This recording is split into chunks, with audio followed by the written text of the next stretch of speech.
So we work a lot with Unity for the 3D platform as well as augmented reality and virtual reality apps.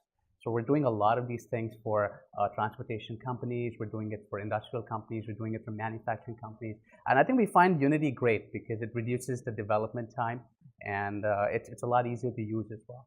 And I think there's a lot of new development happening there, a lot of new features that are coming up that we think would be useful for our customers. At this event, Unity 2018, so this is the first time that I've been to a Unity event. I didn't come last year, but I was amazed at seeing the kind of energy that there is, the number of people that show up for the event.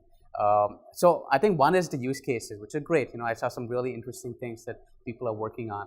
But the other aspect is the number of college kids that are coming in and the number of them that want to get into it and the kind of POCs that they're trying out. So I think it's really awesome. And I think that AR, VR is still at a nascent stage because devices are still trying to get better. You're still trying to get the user experience fixed. And I think that next year we're going to see even better and better applications. I think if you're talking about key takeaways, one is I've seen people's focus on user experience. I think that's one key takeaway. How can we improve user experience?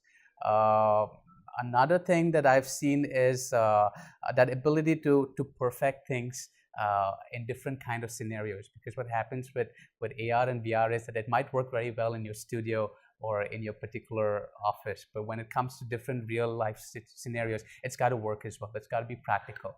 And I think the third thing is finding applications that are really relevant to people. Not doing augmented reality or mixed reality for the sake of doing it, but doing it because it actually makes business sense or it actually creates something that's useful for people. So I see a lot of that creativity of how people are doing storytelling and doing it for a purpose. I think a lot more companies showing up, a lot more POCs. I think that would be great. I think we had a lot of stuff from gaming this year. Like I think last year was completely gaming, my understanding was, and this year was gaming, but there was also other stuff. But I think there's a lot of applications for AR, VR outside of gaming, and so it'll be very interesting to see what kinds of things people are doing with it. I think Unity 2018 was really well organized. I loved the energy. I loved the passion that the people had. I loved the kind of interactions and conversations that went through it. And I loved, seeing different gadgets, different kinds of experiences that people are trying to create. So it's always good to come to these kind of events where, there's free flow. There's a lot of conversations. It's informal. You can approach anybody. You can talk to anybody. And so I look forward to more of that in 2019.